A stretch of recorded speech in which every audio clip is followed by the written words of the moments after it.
meu irmão, minha irmã, estamos nos reencontrando por aqui, mais uma vez, para estudarmos a Palavra do Senhor. Que coisa boa, ao final do dia, podermos nos reunir, como estamos fazendo agora, no aconchego do nosso lar, para juntos abrirmos a Palavra de Deus e buscarmos nela a direção para a nossa vida. Aliás, continuarmos a buscar nas Escrituras direção, balizamento para a nossa caminhada.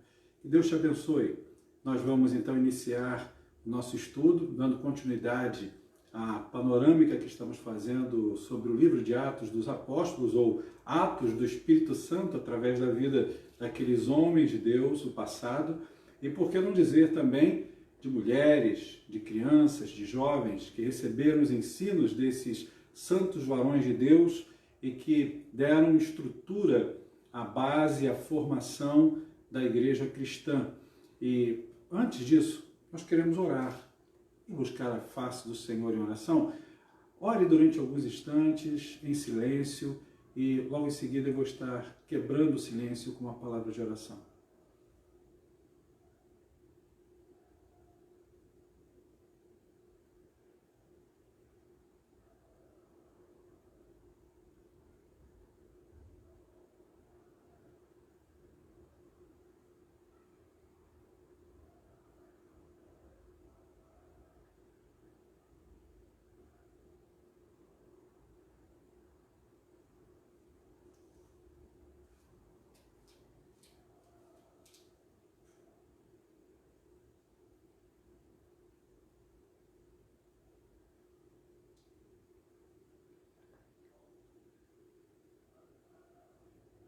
Obrigado, Senhor, pela oportunidade que Tu nos concedes de chegarmos praticamente ao final desse dia com saúde, com o coração grato por tudo que o Senhor tem feito por nós.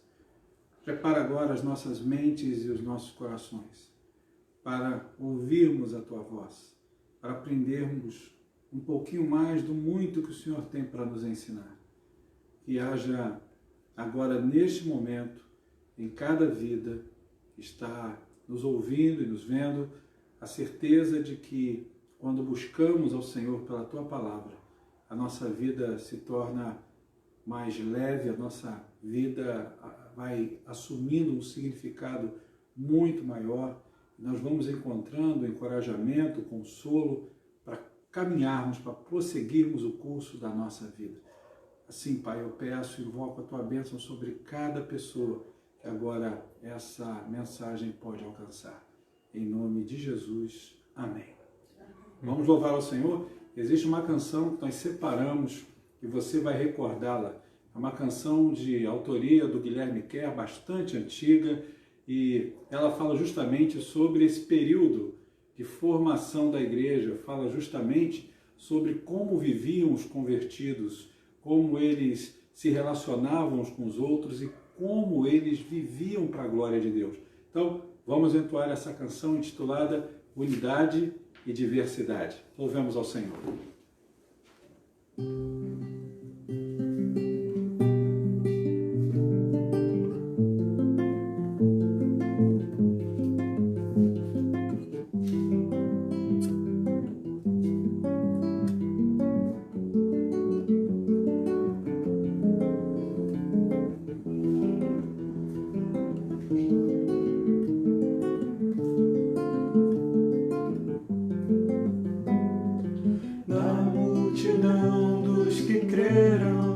Era só um coração e alma, uma somente, uma semente, somente uma esperança brotando dentro da gente. Nosso era o pão cada dia, nosso era o vinho, santa folia. O que se parte, reparte a própria vida. Galho ligado à parreira, vida em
o Senhor ressurgiu.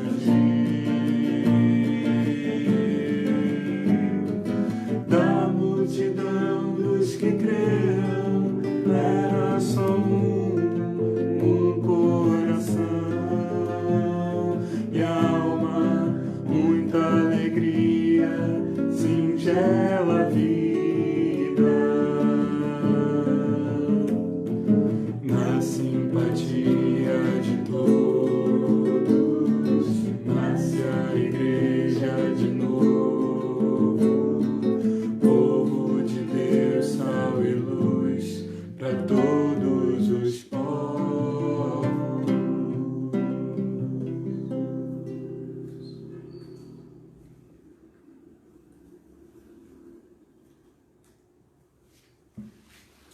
Que linda canção, não é mesmo?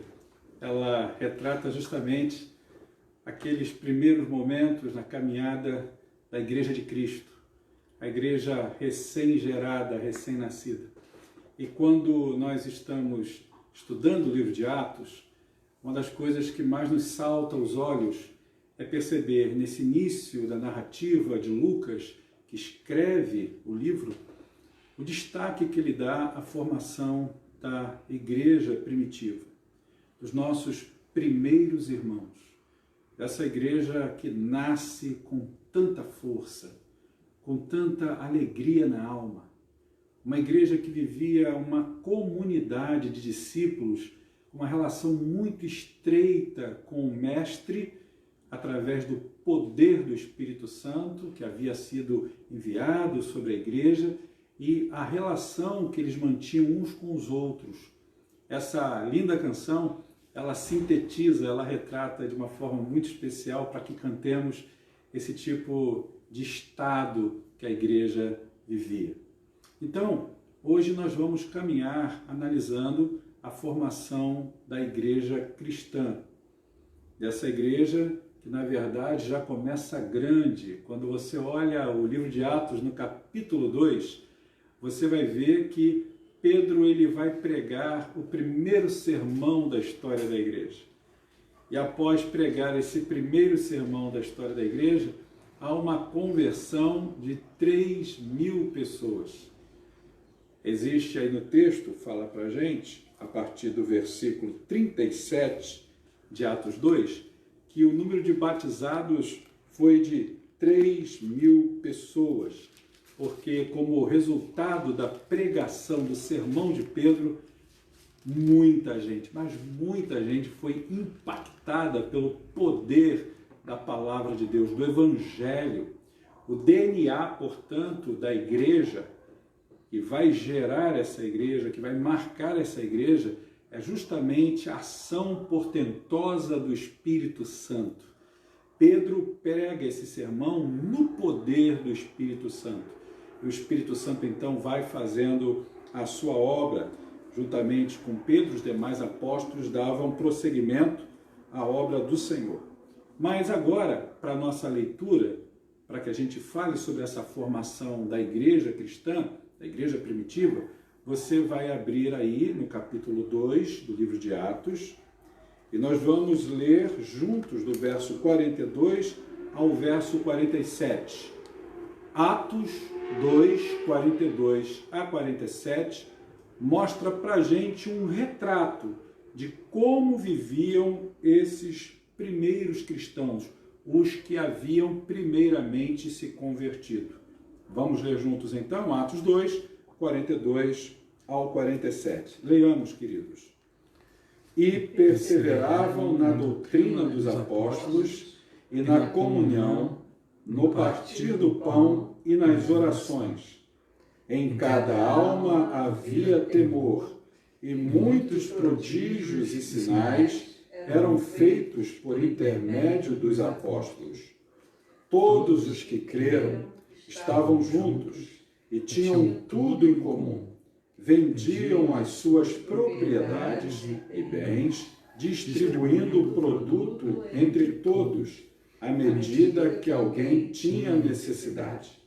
Diariamente perseveravam unânimes no templo, partiam pão de casa em casa e tomavam as suas refeições com alegria e singeleza de coração, louvando a Deus e contando com a simpatia de todo o povo. Enquanto isso, acrescentava-lhes o Senhor, dia a dia, os que iam sendo salvos.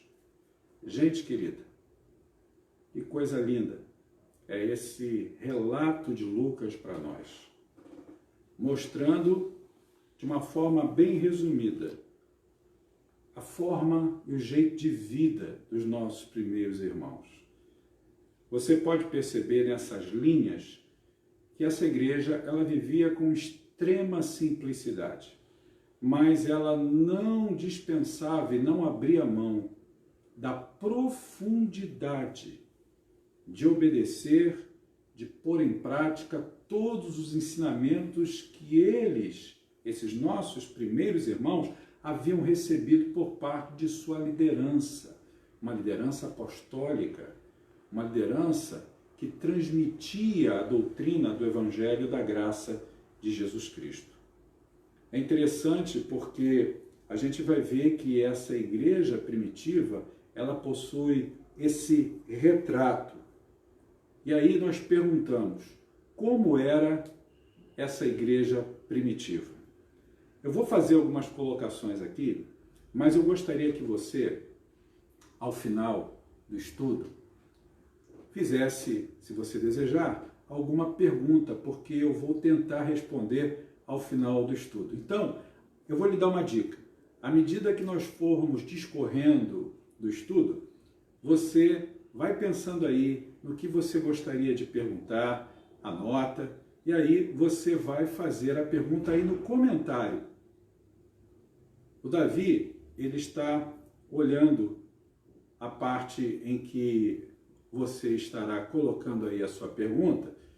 Eu não estou tendo acesso porque a câmera, na verdade, ela está voltada para mim e a tela do meu celular está voltada para o Davi, ok? Então, aí você faz a sua pergunta e eu vou tentar responder. O Davi vai reproduzir a sua pergunta e eu vou respondê-la se eu puder responder, se eu tiver essa capacidade de responder a sua pergunta, ok? Então, fica ligado, fica esperto, vai aí anotando, vai vendo direitinho o que é que você gostaria de perguntar para que a gente possa dar prosseguimento.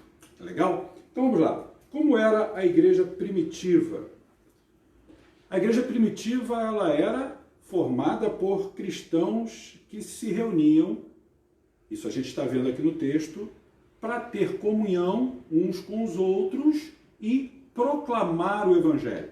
Basicamente, é essa lição que a gente pode extrair desse estudo de Atos, inicialmente, olhando para essa radiografia da igreja.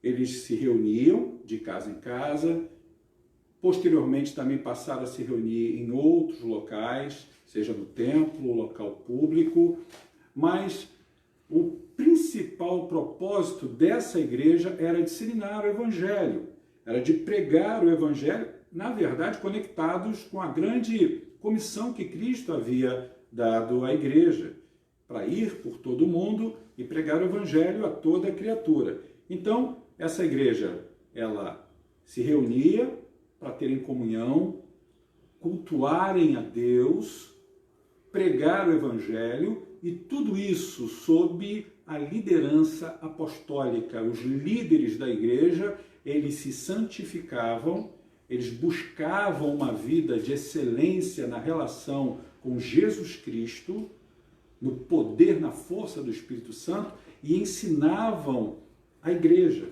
para que a igreja fosse alimentada pela palavra de Deus. Então, esses apóstolos transmitiam os ensinamentos de Jesus à igreja. Aonde essa igreja então começa? Ela tem como ponto de partida, melhor dizendo, geograficamente, Jerusalém. Então a igreja primitiva começou a se reunir em Jerusalém, aliás, até como havia predito Jesus Cristo, e dali eles saíram para se espalhar. A igreja primitiva, ela começa em Jerusalém. Que dia? Qual dia? O dia exato nós não sabemos precisar, em termos cronológicos, mas sabemos que por conta da ação poderosa do Espírito Santo, que é o marco inicial e inaugurador da história da igreja, foi no dia do Pentecoste. Isso para a gente fica claro no texto de Atos, lá no capítulo 1, versículo 8, cumpre-se a promessa que havia sido feita lá em Joel, no capítulo 2. Então, a gente tem o cumprimento da promessa, aliás, em Atos 2, e Jesus faz a citação em Atos 1:8. E recebereis poder ao descer sobre vós o Espírito Santo, e aí ele prossegue dizendo, e ser-me-eis testemunhas, tanto em Jerusalém, Judéia, Samaria, até os confins da terra. Então veja que é uma ação concomitante. Não é para ser em Jerusalém, depois em Samaria, depois em Judéia, não. Aonde a igreja estivesse reunida, Jerusalém, Samaria, Judéia e em qualquer outra parte do mundo, até os confins da terra, ela estaria cumprindo o plano de Deus, evangelizando as nações. Então, como era essa igreja primitiva? Era dentro desse perfil que eu acabei de colocar para você. Agora existe uma outra pergunta. Como se organizou ou como se organizava essa igreja primitiva? A igreja primitiva, irmãos, ela tinha uma hierarquia muito simples. Havia pessoas que ensinavam. Quem eram essas pessoas que ensinavam? Que tinham o respaldo para poder ministrar ensino do Senhor para aquela gente. Eram os apóstolos e também outros homens denominados presbíteros. Depois dos apóstolos foram instituídos os presbíteros, que pastoreavam a igreja de Cristo. Mais tarde também foram escolhidas pessoas para funções administrativas. Eu te cito um exemplo.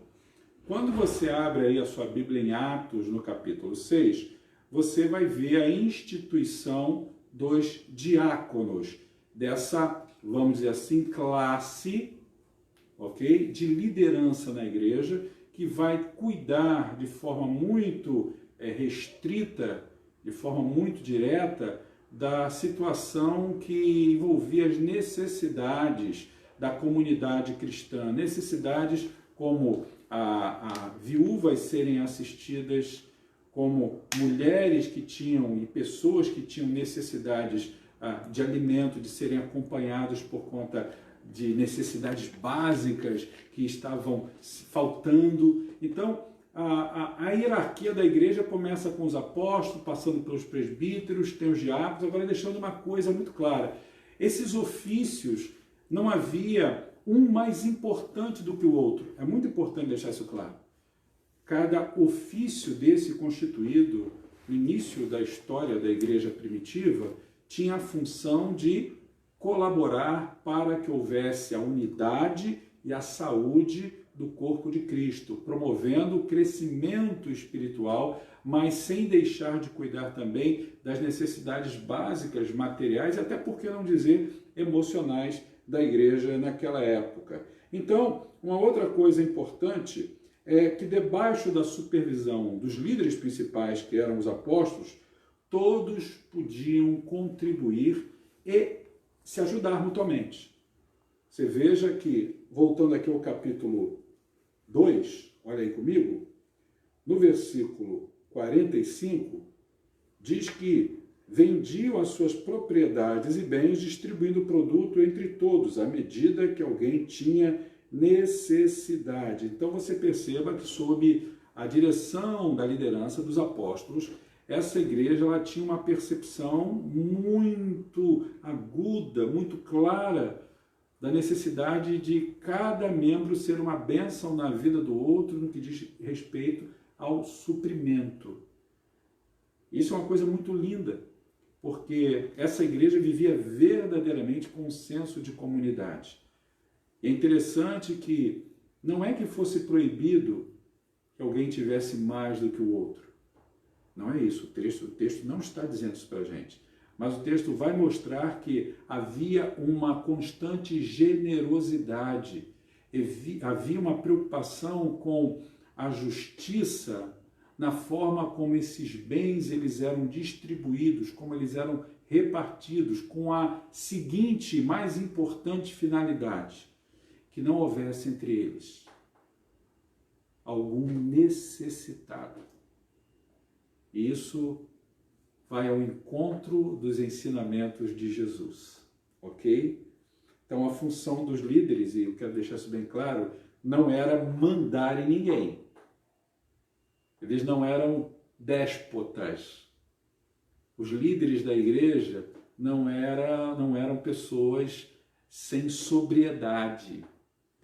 Não eram pessoas que mandavam translocadamente nas pessoas que estavam sob a sua supervisão.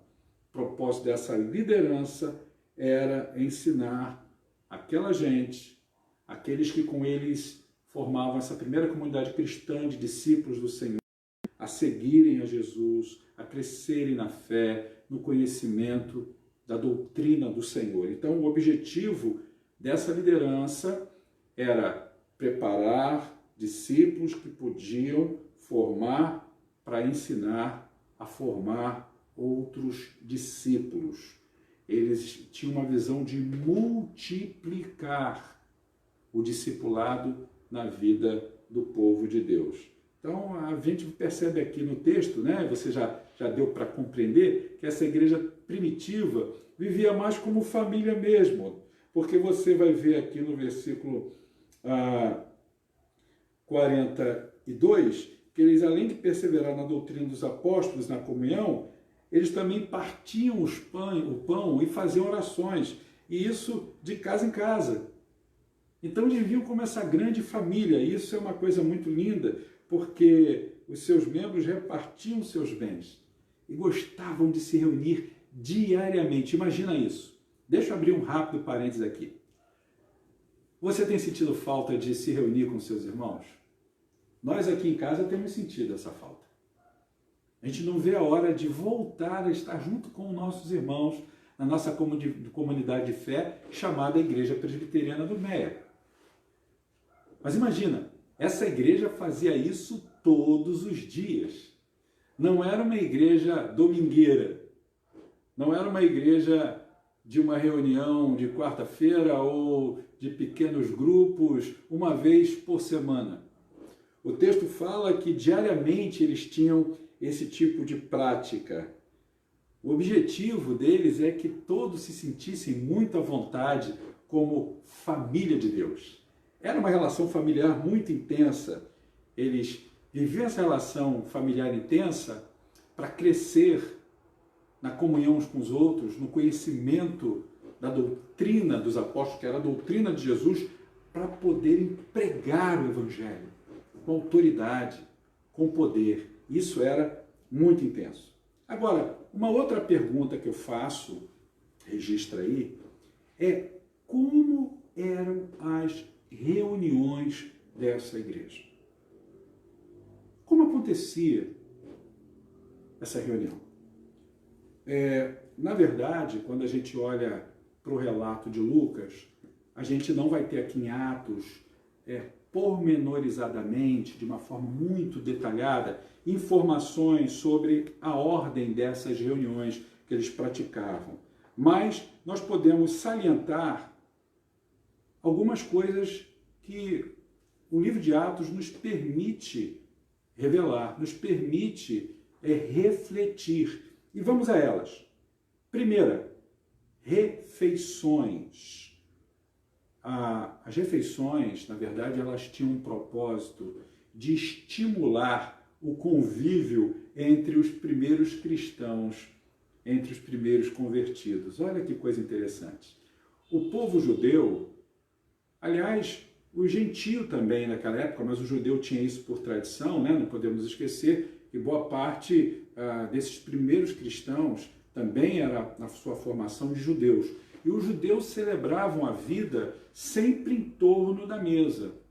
O próprio Senhor Jesus, um exemplo, lembra disso? Ele se assentava com as pessoas para poder também comunicar a sua palavra. Foi até censurado porque ele se assentou entre pecadores, entre publicanos. Foi condenado pelos fariseus e os escribas do seu tempo por causa disso. Está lembrando? Então, esse momento de se assentar à mesa era a oportunidade deles celebrarem a vida e celebrarem também a fé. coisa gostosa, a gente poder pensar nisso. Aliás, literalmente gostosa, né? As refeições e, obviamente, ligada à questão das refeições, eles celebravam a Santa Ceia. Os membros dessa igreja celebravam a morte de Jesus, como o próprio Jesus havia ordenado. Jesus ordenou que se celebrasse a ceia. E eles celebravam essa Santa Ceia comunitariamente, mas também sob a supervisão dos apóstolos, celebravam em casa. Eu coloquei no Facebook recentemente uma nota sobre essa celebração da ceia online. Se você tiver alguma curiosidade, vai lá, dá uma olhadinha. Eu coloquei no meu próprio perfil do Facebook e ali eu digo o que eu penso, né, dentro daquilo que foi escrito no artigo por um autor, pastor presbiteriano dos Estados Unidos da América. Mas aí não é momento agora para a gente discutir isso, mas se você ao final quiser me cutucar nesse sentido, a gente caminha junto para poder tentar responder a você. Mas o fato é que havia a celebração de ceia nos lares, mas sob a supervisão dos líderes da igreja, dos apóstolos, ok? A outra característica dessa igreja, quando eles estavam reunidos, era o próprio batismo, porque aqueles que criam em Jesus deveriam ser batizados. Isso ficou muito claro quando o Senhor Jesus dá essa ordem lá no capítulo 28, lá no finalzinho, os versos 28, 29 e 30. Ele ordena que o evangelho fosse pregado a toda a criatura e aqueles que crescem recebessem os ensinos dele através daqueles apóstolos, os que foram enviados, comissionados para isso, portanto, e também fossem batizados. Por quê? Porque o batismo, gente, ele é a identificação dentro de um símbolo, de uma expressão simbólica da nossa morte espiritual, porque morremos para o pecado, com o próprio Jesus, que se fez sacrifício por nós na cruz, morrendo por nós pecadores, derramando seus próprios sangue para nos limpar, nos purificar de todo pecado. E aí deixa eu abrir de novo um outro parênteses e fechá-lo rapidamente. Eu já vi situações onde pessoas estão oprimidas ou possessas por espíritos malignos, de alguém dizer assim, o sangue de Jesus tem poder. Essa é uma expressão que para essa situação não deve ser utilizada, porque o sangue de Jesus ele tem poder para nos lavar de todo pecado. E esse sangue ele foi derramado pela vida do salvo, do eleito, daqueles que foram chamados em Jesus Cristo para a tão gloriosa salvação através de Deus. Então, Jesus ensinou que quando existem situações, quando espíritos malignos se manifestam, o livro de Atos vai tratar sobre isso também, a gente deve repreender, e Jesus nos ensinou isso. Devemos repreender essas legiões ou esses seres malignos na autoridade do nome de Jesus. A palavra de Deus diz que no nome dele esses demônios, esses seres espirituais da maldade, eles seriam expulsos, seriam expelidos. E isso não pode ser feito a gente dizendo, pelo sangue de Jesus. E talvez você diga assim, mas pastor, eu já vi situação em que eu clamei pelo sangue de Jesus e o demônio foi expulso. Claro, é como uma criança que está aprendendo a falar água, por exemplo, não fala água, eu quero água, ela às vezes vai falar aquela água. E o pai não vai negar água para um filho porque o filho falou errado, ele está aprendendo a falar, ele vai conceder a água àquela criança. Ainda bem que Deus não nos trata com esse rigor todo, mas nem por isso a gente vai deixar de obedecer os ensinos de Jesus. Isso fica claro para a gente. Então, o batismo também era uma outra característica dessas reuniões na igreja primitiva. Os cânticos de louvor, era uma igreja que louvava, era uma igreja que tinha alegria de cantar canções de adoração a Jesus. Eu fico imaginando, gente, os primeiros hinos, os primeiros louvores foram produzidos por essa comunidade. Agora não era mais uma comunidade monoteísta, no sentido apenas de adorar a Jeová, ou a Jeová, ao Deus único, a Adonai. ela agora tinha como parte da sua adoração, na construção da sua inódia, o louvor a Jesus Cristo, o louvor ao próprio Espírito Santo. Existem relatos históricos através de Eusébio de Cesareia, que foi um grande historiador, o próprio Flávio Josefo, que era um contemporâneo, Flávio Josefo contemporâneo, na época Jesus estava ali presente, então, nessa formação da igreja primitiva, de que a igreja já possuía cânticos trinitarianos, adorando ao Deus Pai, ao Deus Filho e ao Deus Espírito Santo. Muito bacana isso. Outra coisa eram os ensinos. O ensino dessa igreja era sempre centrado na palavra de Deus. A congregação recebia tudo aquilo que os apóstolos produziam em cima de tudo aquilo que eles receberam diretamente de Jesus na caminhada com o Mestre. É claro que o apóstolo Paulo é um fato assim à parte, porque Paulo ele foi chamado depois, fora desse tempo, da cronologia do chamado de Jesus, para os outros apóstolos, que eram seus discípulos diretos. Mas os ensinos de Paulo foram ensinos que contribuíram muito para o crescimento dessa igreja primitiva. Foi o maior escritor em termos de volume de cartas, foram 13 epístolas escritas por Paulo, e a contribuição literária e a doutrina que permeava a literatura paulina foi fundamental para o aperfeiçoamento dessa igreja. Um outro elemento constitutivo das reuniões dessa igreja, e esse, irmãos, era o mais importante. Até porque nós aprendemos que até para ler as Escrituras, para ler a palavra de Deus, nós precisamos pedir a Deus iluminação, não inspiração. Vamos relembrar um pouquinho a boa teologia reformada. A inspiração, ela foi dada a Deus, ou da parte de Deus, diretamente para aqueles que escreveram as Escrituras. Hoje, eu e você precisamos de iluminação para compreender aquilo que está nas Escrituras. E quem é que lança luz sobre o texto da palavra? É o Espírito Santo que atende à oração de dependência, de humildade, de uma mente que se humilha diante do Senhor. É a questão de humilharmos a nossa inteligência, o nosso intelecto e dizer assim: Senhor, eu nada sei, eu nada sou, se o Senhor não me revelar, se o Senhor não me mostrar de forma clara. E essa igreja, ela tinha por prática a oração.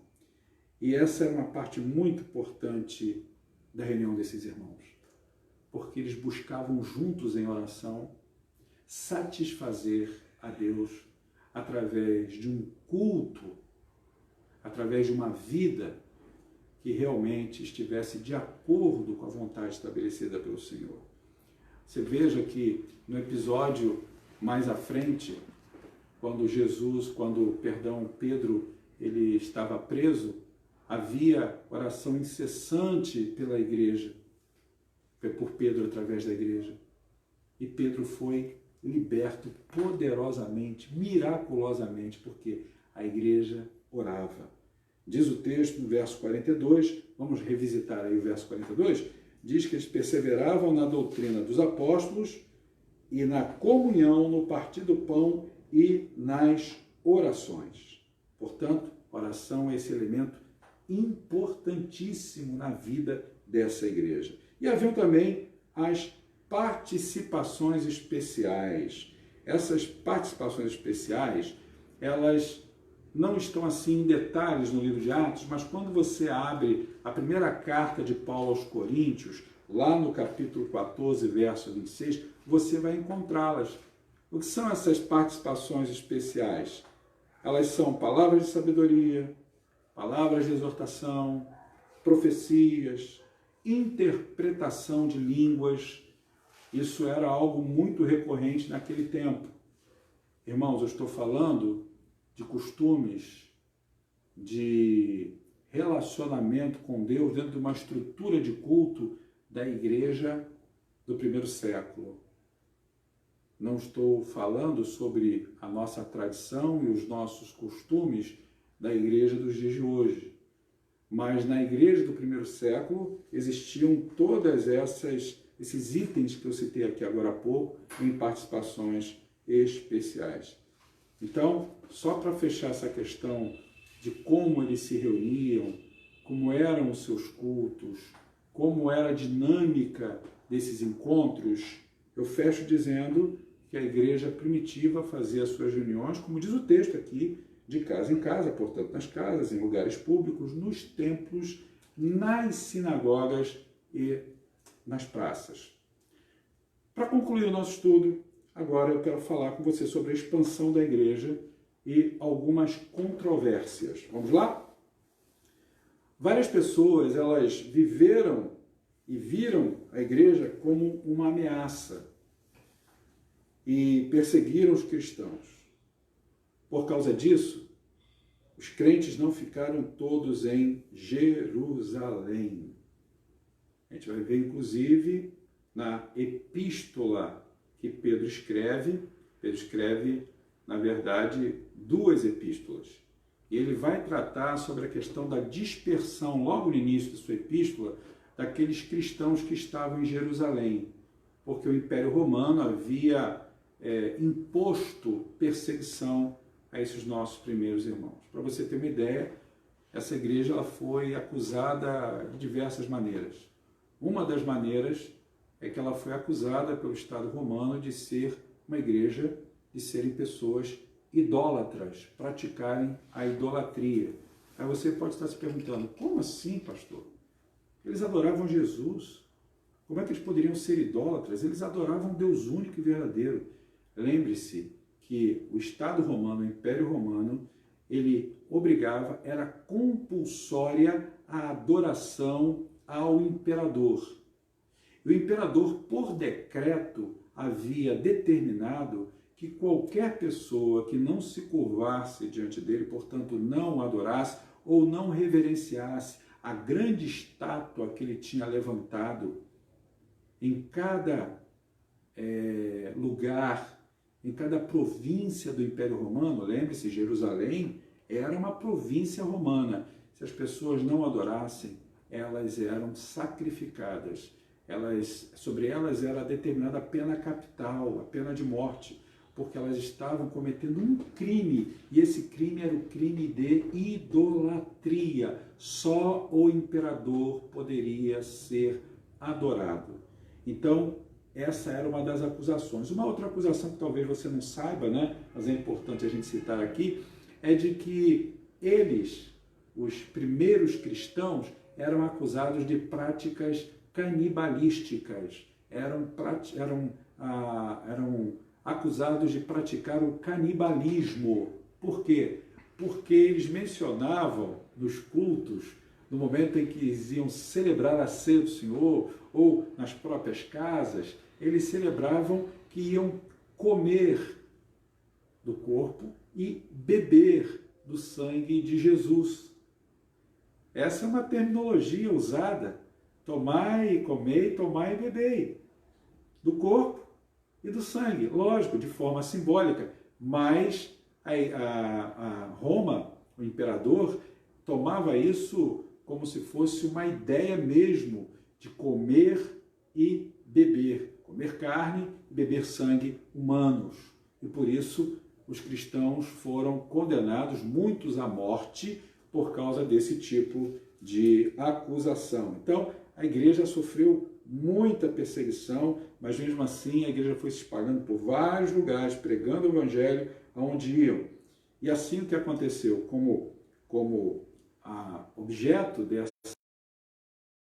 de pregar o evangelho, mesmo sob todo esse tipo de ameaça, é que a igreja continuou crescendo. E aí eu queria dizer a você, olha que coisa interessante, parece até um paradoxo, é uma coisa até meio controvertida, mas a igreja, ela cresceu graças e muito às perseguições promovidas pelo Império Romano. Pedro, na sua carta, vai citar que a igreja se espalhou por várias regiões da Ásia, a Panfilha, na Europa. Por quê?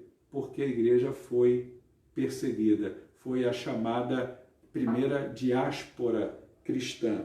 Então, com a expansão da igreja e o surgimento de vários grupos locais, surgiram algumas controvérsias. Uma das primeiras foi se quem não era judeu podia se tornar cristão e se era preciso obedecer todas as regras do judaísmo.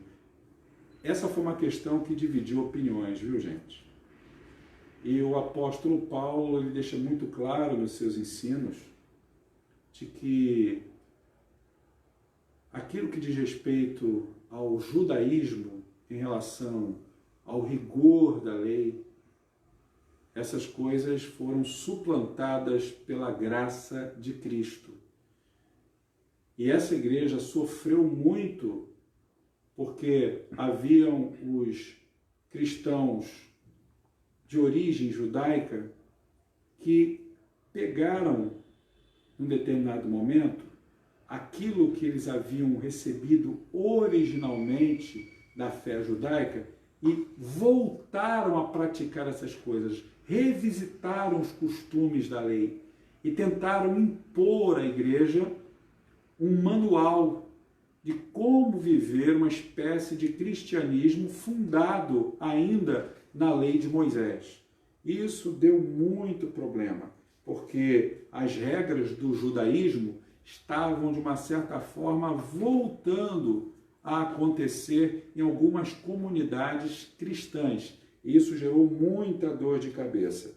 Para não dividir a igreja, para vocês terem uma ideia, os apóstolos e presbíteros se reuniram em Jerusalém, formaram o chamado primeiro concílio, a primeira reunião de líderes cristãos, para tentar resolver essa situação. Chegaram a uma solução. Isso está registrado, e você pode olhar depois, com calma, em Atos, no capítulo 15, versículos 5 e 6, há uma narrativa de Lucas, aí em Atos 15, mostrando a importância dessa reunião para esse tipo de debate. E lá eles vão chegar a uma conclusão, e a conclusão que eles chegam é que todos podiam participar do reino de Deus e que não era preciso, portanto, seguir nenhum tipo de reunião que fosse cerimonialmente voltada ainda para o rigor da lei. Isso foi uma coisa muito importante, porque a religião cristã ela não exigia a circuncisão. E os judeus diziam que só podia haver verdadeira relação com Deus e com os membros da comunidade se os homens fossem circuncidados. E aí a palavra de Deus vai ensinar que a verdadeira circuncisão, o apóstolo Paulo fala sobre isso, é aquela que está feita no coração. É lógico que depois disso, nesse estágio de formação da igreja, muitas outras controvérsias foram levantadas. Mas a primeira foi um bom exemplo sobre como resolver problemas na vida da igreja. Então, todos os lados nesse concílio de Jerusalém foram ouvidos, foram feitas lá os arrazoados, todos procuraram com a mente aberta, numa dependência de Deus, em oração, ver a melhor direção que poderia vir, essa melhor direção viria da parte de Deus, e com isso eles resolveram essa demanda, essa questão, segundo o relato de Atos, principalmente ali a partir do capítulo 15, com muita ordem e muito respeito. Então, basicamente, são essas as informações que eu queria passar a você sobre esse momento em que essa igreja ela está no seu, digamos assim, no seu nascedor. Então, agora, se você tiver alguma pergunta para fazer, você pode escrever aí no seu comentário e eu vou tentar responder a você, ok? Vamos lá? Alguém gostaria de fazer alguma pergunta nesse momento? Já teve uma pergunta que foi feita pelo Eduardo Lacerda. Ele tinha escrito no comentário antes para ele não se esquecer, para quando chegasse nesse momento, né? E eu lembro que foi no momento que você estava falando do partir do pão, um pouco antes de você falar da ceia. Ele perguntou: a ceia também pode estar dentro desse partir do pão? É a pergunta do Eduardo? Isso. Oi, Eduardo, Deus te abençoe, querido. Claro, como eu disse, havia naquele período inicial da igreja Até porque, perceba, existem dados históricos de que como a igreja estava começando e não havia ainda espaço, vamos dizer assim, como templos disponíveis para a igreja, né? As sinagogas eram utilizadas pelos judeus e os templos também. Depois é que a igreja foi tendo acesso aos templos, mas nesse iniciozinho, quando ela está surgindo, as reuniões eram feitas num espaço bem privado, né? Num espaço assim, onde estivessem liberdade para isso. Então, a orientação é que a orientação vinha dos apóstolos, portanto, dos líderes da igreja, é que eles pudessem praticar a ceia assim. Isso não está de forma especificada no texto, mas existem documentos paralelos a essa situação aqui que vão demonstrar que, sob a supervisão da liderança daquela época, eles podiam sim participar da ceia do Senhor, ter essa comunhão, não estritamente com um grupo de uma família, viu, Eduardo? Mas com outros irmãos que se reuniam na casa de um amigo, de um familiar, né, de um irmão na fé, e ali juntos praticavam a ceia do Senhor, ok? Mais alguma pergunta aí, Davi? Alguém deseja fazer mais alguma pergunta? Se eu puder responder, se eu souber, eu vou tentar. Pergunta do Rafael Matias. Oi, Rafael, Deus te abençoe, querido. Na época que os autores escreveram o Novo Testamento, com isso, obviamente, levando em consideração a cultura da época, podemos imaginar como seria a vida difícil de uma mulher viúva e sem apoio de parentes. Por isso, tanto na lei de Moisés quanto na graça, vemos que os autores bíblicos sempre se lembravam da assistência a essas mulheres que eram totalmente desamparadas. Como cumprir esse princípio bíblico de ajudar as viúvas nos dias atuais? Hoje sabemos que a situação atual das viúvas é brutalmente diferente do período bíblico. Hoje temos pensões, ajuda do governo, as mulheres têm uma sobrevida bem maior e melhor das viúvas dos tempos bíblicos, têm acesso ao mercado de trabalho. Será que na contemporaneidade as viúvas não seriam outras categorias de pessoas como drogados, mendigos, pessoas com limitações físicas e mentais? Rafael, sua pergunta é boa, mas eu quero ser bem objetivo em respondê-la e sem fugir de forma alguma aquilo que é o padrão do que se chama de viúva, ou que estava o texto então falando a respeito dessas viúvas, dessas mulheres desamparadas naqueles dias. A gente tem que partir de um princípio comprometido com a boa hermenêutica cristã, a boa hermenêutica bíblica. Então, quando esse texto fala sobre esse cuidado, e aí especificamente a gente vai ver isso a partir de Atos, no capítulo 6, com a instituição dos diáconos, nós vemos que havia uma preocupação realmente por conta da igreja, por essas mulheres que estavam sendo colocadas à margem da cultura judaica. Dentro da cultura judaica, as mulheres elas não tinham praticamente nenhum tipo de benefício.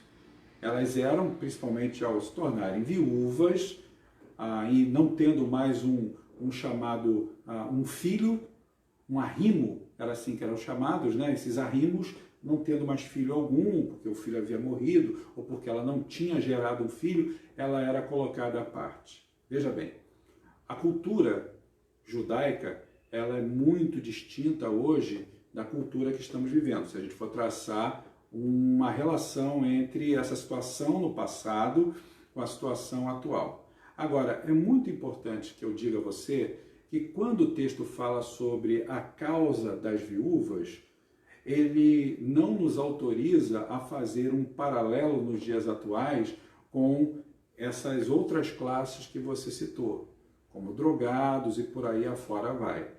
O problema, eu estou aqui tratando, obedecendo um princípio hermenêutico, e eu não posso fugir dele, porque senão a minha exegese ela vai estar completamente furada. Agora, eu penso, viu, Rafael, que em relação à situação de pessoas que estão desempregadas ou sem um fundo de pensão do governo, sem algum tipo de insumos vindo do governo para sustento, eu diria a você o seguinte: a igreja ela pode e deve cumprir o seu papel de ser solidária, de ser sustentadora dessas classes? Claro que sim. E é assim que a igreja tem procurado, pelo menos eu conheço, eu posso falar da nossa igreja, a igreja do Meia, ela tem tido essa visão de assistir pessoas através da sua junta diaconal, seguindo o padrão bíblico ali de Atos capítulo 6, para que elas sejam atendidas. É claro que, devido às limitações que todos nós possuímos, às vezes nós não vamos conseguir atender a todos de uma maneira que seria a melhor, a mais satisfatória. Mas a igreja, ela deve se preocupar com isso, ela deve fazer um plano, vamos dizer assim, de apoio a essas pessoas e assim procurar minimizar o impacto, às vezes, dessas perdas, o impacto dessas faltas, dessas necessidades que elas possuem, ok? Davi, mais alguma pergunta? Pergunta do Luiz Ângelo Rodrigues. Oi, Luiz Ângelo, tudo bem, querido? Deus também te abençoe. Podemos considerar que as práticas da igreja primitiva de venderem as suas propriedades e dividirem entre si, seria porque eles achavam que Jesus iria voltar logo? É claro, isso fica muito claro para a gente. Não foi um ensino diretamente dos apóstolos, tá, Luiz Ângelo? Essa foi o que nós chamamos de uma interpretação dos primeiros cristãos daquela época, até com base nas próprias palavras de Cristo, mas Cristo não determinou quando. Apenas os anjos, né, que estavam ali quando ele é assunto aos céus, vão dizer: olha só, varões galileus, assim como vocês estão vendo, né? E o texto vai discorrendo, o Cristo sendo elevado às nuvens, né? Assim também como um relâmpago que sai do Oriente e vai para o Ocidente, ele também voltará de forma iminente. Essa é a ideia. Mas a gente não pode se esquecer que a Bíblia também já ensinava desde os tempos do salmista, e essa igreja teve acesso à literatura do Antigo Testamento, de que o salmista diz que para o Senhor um ano é como 1000 anos é como um dia é como 1000 anos.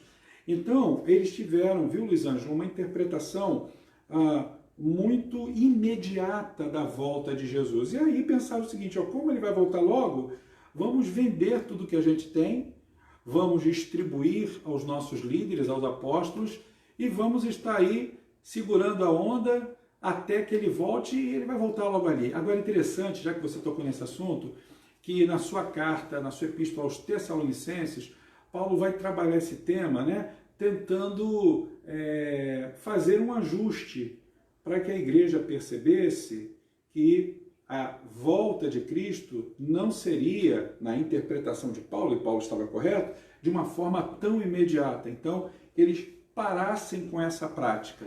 E depois disso, a igreja então passa a ter uma percepção sobre a parousia, sobre a segunda vinda de Jesus, de uma forma mais aquietada, mais moderada. As coisas vão voltando ao normal, inclusive em relação a essas questões que envolvem a propriedade de bens, ok?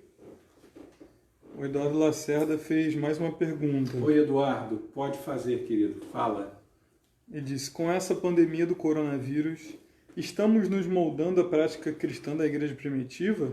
Culto nos lares, famílias orando, lendo a palavra juntos, estamos mais sensíveis uns aos outros, etc. Oi, Eduardo, essa sua pergunta também é muito interessante.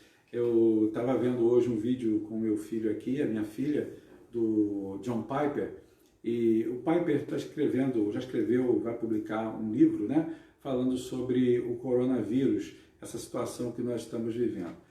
E eu estava ali refletindo um pouquinho sobre o que o Piper falava, uma coisa interessante, e eu concordo com ele. Deus quer nos ensinar, com certeza, algo relevante como igreja, ou para a igreja nesses dias, através dessa situação pandêmica. De uma certa forma, aí o Piper não falou o que eu vou falar para você. Isso é o que eu penso, tá?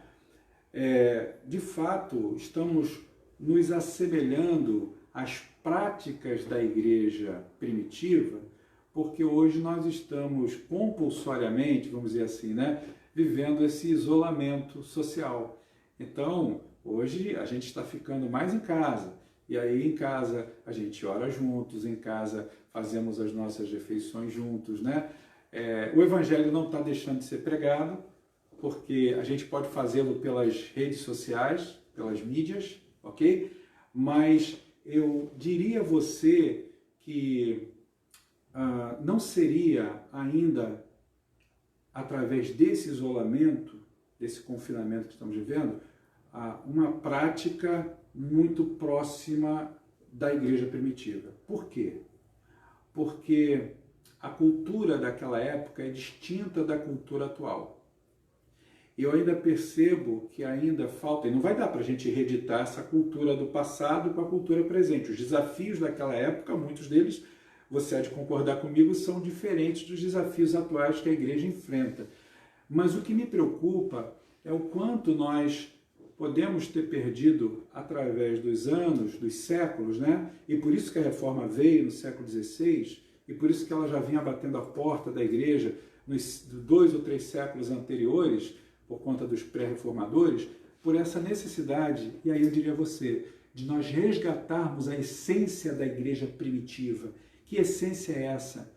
Uma igreja, conforme nós dissemos no início do estudo, uma igreja mais compromissada com a palavra, com as escrituras, uma igreja mais dependente de Deus através de uma vida de oração, uma igreja que tem paixão pelas almas perdidas como eles tinham, uma igreja, portanto, evangelizadora na sua essência. Então, essa questão de comparar o nosso modus vivendi hoje como igreja por conta do isolamento social devido ao coronavírus, se isso tem alguma semelhança com a igreja do passado, a semelhança é mais no fato, reside mais no fato de nós estarmos mais em casa, comendo juntos, fazendo refeições juntos, orando juntos, lendo as escrituras juntos, né? E pregar o evangelho a gente prega através das mídias sociais, mas o que eu tenho sentido falta é da essência, entende? Essa essência que a gente precisa resgatar, conforme eu acabei de dizer há pouco. Davi, mais alguma pergunta aí? Não? Bom, gente, já estamos exatamente a 1 hora do nosso estudo bíblico e eu, assim, amei essa participação de todos vocês. Obrigado, viu, Rafael? Obrigado, Luiz Ângelo. Obrigado, Eduardo, pelo carinho das perguntas. E eu vou fazer o seguinte, vocês que fazem parte do grupo de WhatsApp podem continuar fazendo pergunta no grupo de WhatsApp da igreja para que eu as receba e para que eu possa responder vocês também. Mas se vocês tiverem mais alguma dúvida, alguma pergunta, alguma contribuição para dar sobre o estudo de hoje, você escreve, anota aí, porque aí no próximo estudo de quarta-feira você manda aqui nos nossos comentários.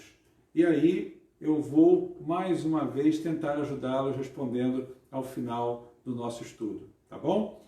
Que Deus os abençoe, que Deus guarde vocês aí nesse tempo de pandemia, fique em casa, se cuide, né? Esteja aí cuidando dos idosos, né? Cuidando. A igreja primitiva é uma igreja que eles cuidavam uns dos outros, né? Havia esse cuidado mútuo, então vai cuidando dos que estão próximos a você. Mas nós vamos orar agora. Eu vou pedir a Meire para orar e ela vai estar intercedendo por aquelas pessoas que estão passando por alguma necessidade, né? Já que falamos sobre necessidade, sobre essa questão da igreja primitiva no passado, a nossa igreja tem se preocupado com as pessoas que são membros da igreja, que estão enfrentando algum tipo de dificuldade nesse período.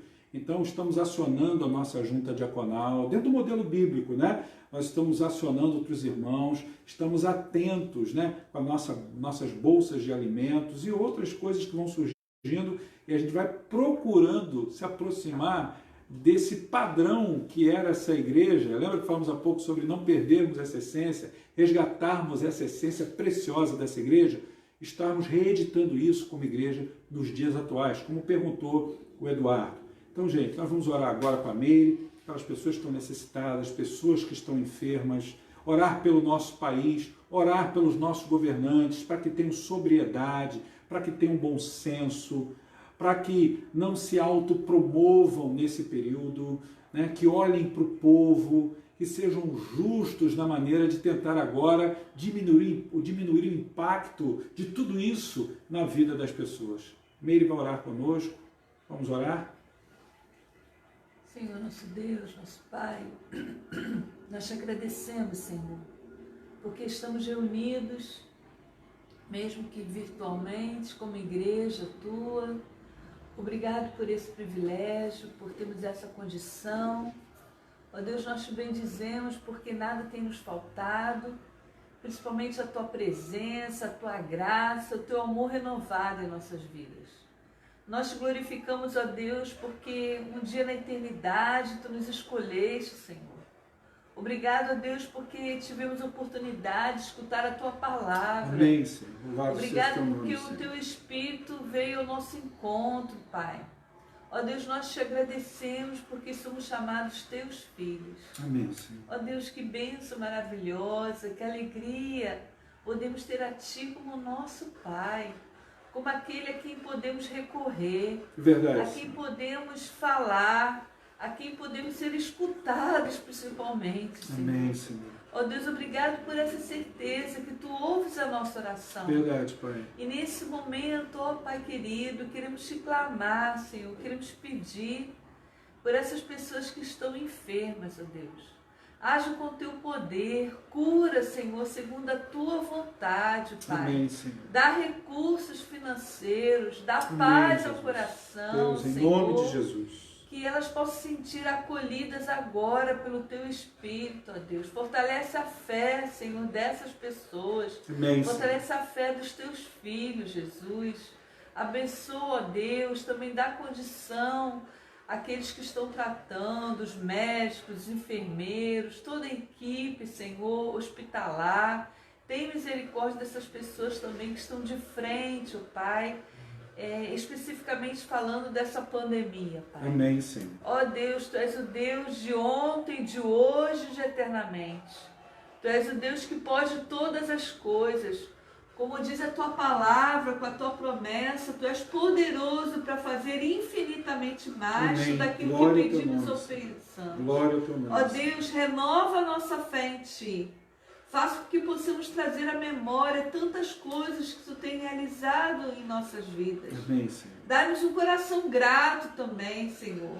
Tira de nós as reclamações, tira da nossa mente qualquer coisa que venha realmente nos afastar do Senhor, Pai. Verdade, Senhor. Tira qualquer ansiedade, angústia, Senhor. Repreende Amém. o medo Amém, também. Senhor. Por favor, Ó Senhor. Deus, as incertezas, que possamos realmente estarmos firmados na Tua palavra, nas Tuas Amém. promessas. Amém, Senhor. Tu és o Deus dos deuses, Tu és o Senhor dos senhores, Tu és o Deus de Isaac, de Jacó, de todos nós, Senhor. E por isso estamos aqui clamando, Glória ao Senhor, teu pelo nome. Teu povo. Louvado seja o Senhor. Que Tu possa estar renovando a fé de cada um de nós, Senhor. Amém, Pai. Também te pedimos, ó Deus, pelos nossos governantes.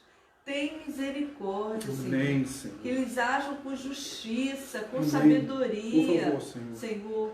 O discernimento verdadeiramente, Pai. Uhum. Que, Senhor, Tu também possa estar abrindo portas para aqueles que estão necessitados, Senhor. Amém, Senhor. Usa a Tua igreja na proclamação do Teu Evangelho. Amém, Usa a Senhor. Tua igreja também nessas necessidades sociais. Verdade, Ó Senhor. Deus, que possamos Jesus. realmente ter sensibilidade Amém, àqueles que Senhor. estão necessitados, Senhor. Amém, Jesus. Abençoa os nossos vizinhos também, abençoa o nosso bairro, a nossa cidade, Verdade, o Senhor. nosso país, Senhor. Tem misericórdia de toda a humanidade, nós te pedimos. Amém, Jesus. E desde já nós te agradecemos, Senhor, porque Tu não perdestes o controle de nada. Aleluia. Tu és o Deus que tem o controle da humanidade. Amém, Tu és o Jesus. Deus que escreveu a nossa história e tem escrito a cada dia Amém, da nossa Senhor. vida. Amém, E Senhor. nós te bendizemos e nós glorificamos, Senhor. E muito obrigado, Deus, pela certeza que temos a Ti como nosso Senhor, como nosso Salvador, como Deus conosco. Amém, E é no nome de Jesus que nós choramos. Amém. Amém. Amados, domingo que vem estaremos juntos às 10h30 da manhã para celebrarmos nosso culto ao Senhor e vamos celebrar juntos a Páscoa de Cristo. Aguarde, porque você vai receber informações pelos grupos da igreja daqui até o sábado e nós vamos estar nos unindo para que esse momento seja um momento marcante para todos nós. Desde já, muito obrigado pela sua participação, obrigado por estar conosco. Foi um momento muito lindo de encontro com a palavra de Cristo, com a fé em Jesus. Que Deus abençoe, fiquem em paz, fiquem bem. Um abraço e um beijo carinhoso do seu pastor. Fique com Deus.